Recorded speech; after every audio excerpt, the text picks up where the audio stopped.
Hello students, कैसे हैं आप सभी। आई होप आप सभी अच्छे होंगे।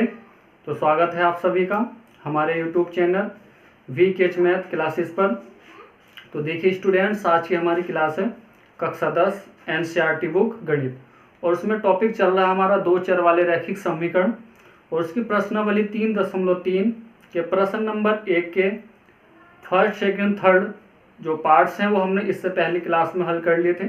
आज की क्लास में हम 4, 5 और 6 जो पार्ट्स हैं प्रश्न 1 के उनका हल लिया है। तो वीडियो में बने रहना, लास्ट तक देखना। तो आइए शुरुआत करते हैं। तो प्रश्न 1 था हमारा, निम्न रैखिक युग्म समीकरण को प्रतिस्थापन विधि से हल कीजिए। तो इसका 4 पार्ट है।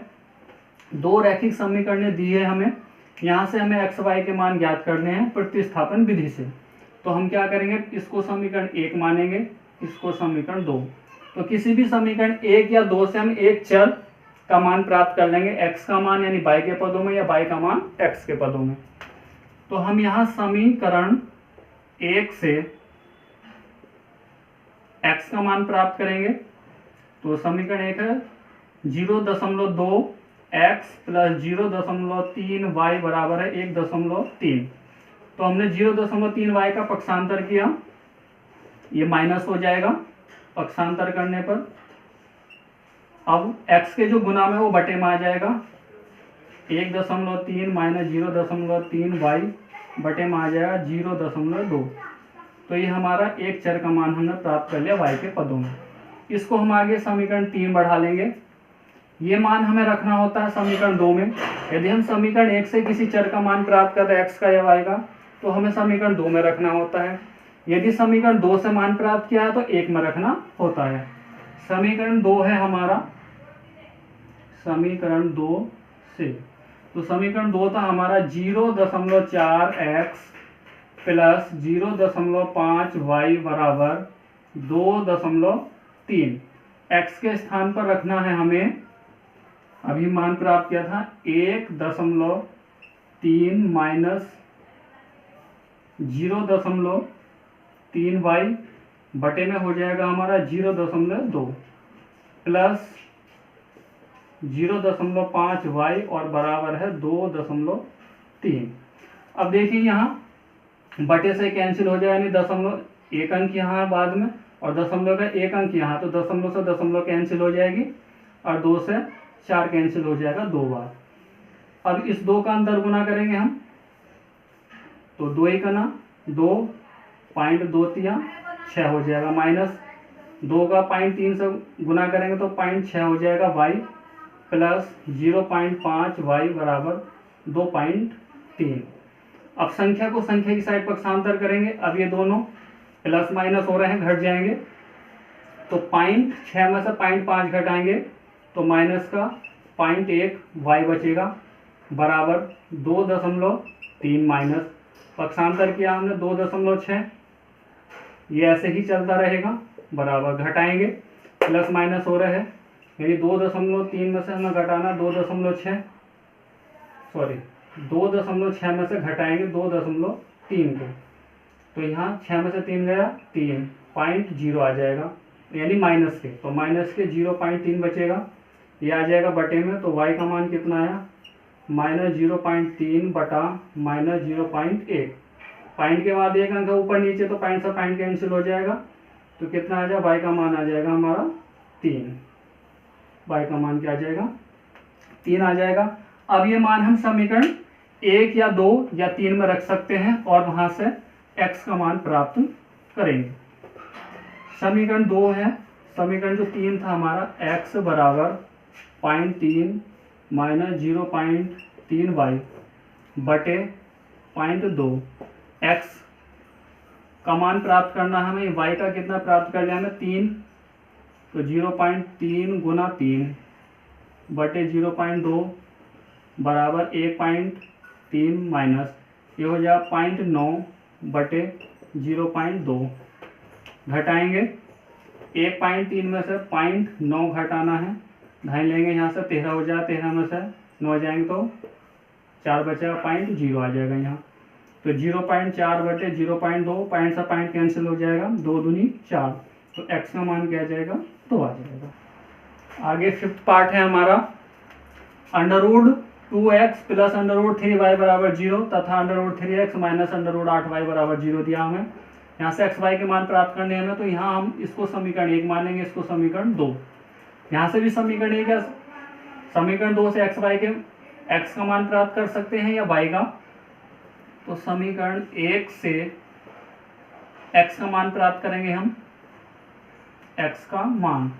तो क्या करेंगे, इस 3y को पक्षांतर करेंगे तो माइनस हो जाएगा, 2 अब √2 बटे में आ जाएगा, माइनस के √3y बटे √2। ये हुआ हमारा समीकरण आगे 3 हो जाएगा। ये मान हमें समीकरण 2 में रखना है। समीकरण 2 से समीकरण 2 है हमारा √3x माइनस √8y बराबर 0। तो x के स्थान पर हमें क्या रखना है, माइनस का √3y बटे √2 रखना है, माइनस √8y बराबर 0। अब देखिए यहाँ √2 है, यहाँ 3 है, ये कैंसिल तो होगा नहीं, तो यहाँ अंदर गुना करेंगे इसका, तो माइनस के माइनस आ जाएगा बाहर। और देखिए हमने पढ़ा है कि यदि अंडर के अंदर की संख्या समान है, अंडर के अंदर की संख्या समान है और हम गुना करें तो अंडर से अंडर हट जाता है, यहाँ से x आ जाएगा। तो ऐसे ही √3 के √3 से गुना करेंगे तो 3 आ जाएगा y आगे, और बटे में क्या रहेगा, इसके √2 आ जाएगा, माइनस √8y बराबर 0। इसके बटे में 1 मान सकते हैं। तो अब ये भिन्न बन गई, कैंची वाली गुना करेंगे, जैसे छोटी कक्षाओं भिन्नों का जोड़ना घटाव करते हैं, 1 की गुना करेंगे 3 से, माइनस के 3y। अब √2 की गुना इधर करेंगे √8 से, √2 गुना √8y बटे में क्या आ जाएगा, √2 बराबर 0, माइनस के 3y ऐसे रहेगा माइनस। अब हम देखिए ये भी रूल्स पढ़ा था, यदि अंडर के अंदर की संख्याएं अलग अलग हैं और वे गुना में हैं तो हम उनको एक अंडर में लिख सकते हैं। ऐसे ही हम √2 गुना 8 करेंगे, बाहर y ऐसे रहेगा बराबर 0। और अब का ये 2 अंडर के गुना में चला जाएगा, 0 को हम कहाँ लिखेंगे, √2 के गुना में जाएगा, माइनस के 3y माइनस ये हो जाएगा 8 दूनी 16y। अब देखिए 16 पूर्ण वर्ग है, इनकी गुना करेंगे तो 0 आ जाएगा। तो यहाँ से हमें क्या मिलेगा, 4 आ जाएगा, 4y बराबर 0। 4 और 3 कितना हो जाएगा, 7, माइनस के 7y बराबर 0। 7 माइनस 7 कहाँ जाएगा, 0 के बटे में, 0 के बटे में जाएगा तो 0 हो जाएगा। तो y का मान क्या है, 0 आ गया। ये मान हम रखेंगे समीकरण 3 में। समीकरण 3 से समीकरण 3 था हमारा x बराबर माइनस के √3y बटे √2। हमें क्या रखना है, y का मान 0 रखना है बटे √2। अब देखिए 0 से गुना करेंगे तो 0 हो जाएगा, फिर 0 में भाग करेंगे, भाई 0 में भाग करेंगे किसी संख्या से तो क्या आ जाएगा, 0 ही आ जाएगा। तो x का मान भी क्या होगा, 0 होगा। ये 6 पार्ट है हमारा, 3x बटे 2 माइनस 5y बटे 3 बराबर -2 और x बटे 3 प्लस y बटे 2 बराबर 13 बटे 6 हमें 2 रैखिक समीकरण दी हैं। तो देखिए सबसे पहले हम क्या करेंगे, इसको थोड़ा सा हल करेंगे, यानी भिन्न रूप है ये। तो इस 3 का गुना करेंगे हम इधर, तो 3 दिया 9x, 2 का गुना करेंगे 5 से, तो 5 दूनी 10y बटे 3 दूनी 6 बराबर -2। और इसी प्रकार से यहाँ पे 2 का गुना करेंगे x से, तो ये हो जाए 2x प्लस 3 का y से, 3y बटे 3 दूनी 6 बराबर 13 बटे 6। अब इस 2 का 6 का गुना करेंगे -2 से, तो ये हो जाएगा 6 दूना 12 माइनस, इसको समीकरण हम 1 मानेंगे।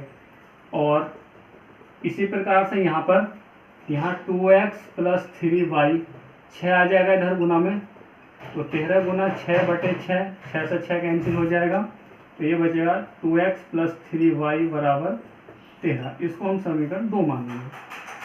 समीकरण 1 से क्या करेंगे, हम किसी भी एक चर का मान प्राप्त कर लेंगे। 9x माइनस 10y बराबर -12। तो हमने 10y का पक्षांतर कर लिया, तो यहाँ बचा 9x बराबर -12, ये प्लस हो जाएगा 10y इधर आकर, और 9 आ जाएगा बटे में, x बराबर आ जाएगा माइनस के 12 प्लस 10y बटे 9। ये हुआ हमारा समीकरण 3 आ जाएगा। अब ये मान हमें समीकरण 2 में रखना है। समीकरण 2 से x के स्थान पर क्या रखेंगे, समीकरण 2 है हमारा 2x प्लस 3y बराबर 13, 2 ऐसे रहेगा। यहाँ रखना हमें x के स्थान पर माइनस के 12 प्लस 10y बटे 9 प्लस 3y ऐसे रहेगा बराबर 13।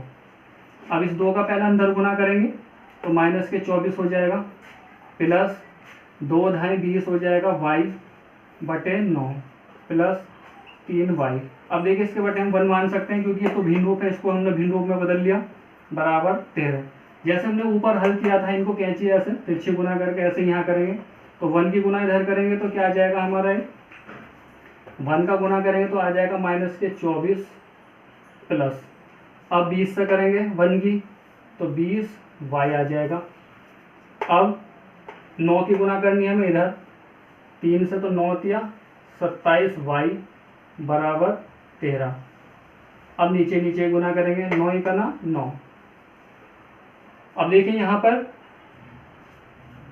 अक्षर वाला अक्षर में जुड़ जाएगा, 24 ऐसे रहेगा, दोनों प्लस के हैं तो 20 और 27 हो जाएगा 47y, 9 आ जाएगा इधर गुना में 13 गुना 9 हो जाएगा।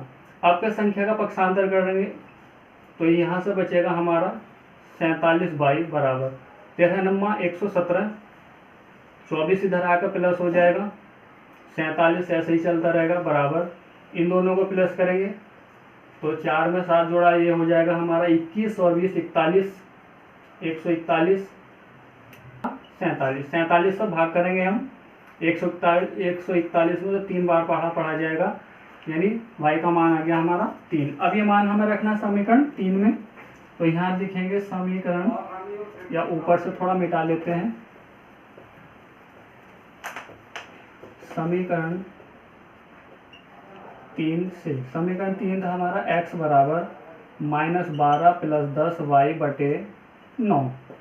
तो हमने y का मान लिया है 3, तो 10 गुना 3 हो जाएगा बटे 9, -12 ऐसे रहेगा प्लस 10 दिया हो जाएगा 30 बटे 9। अब हम क्या करेंगे, प्लस माइनस हो रहा है, घट जाएंगे तो यहाँ से 30 में से 12 घटाएंगे तो 18 बचेगा बटे 9, 9 से भाग करेंगे तो 9 दूनी 18, यानी x का मान आ जाएगा 2। यही आंसर।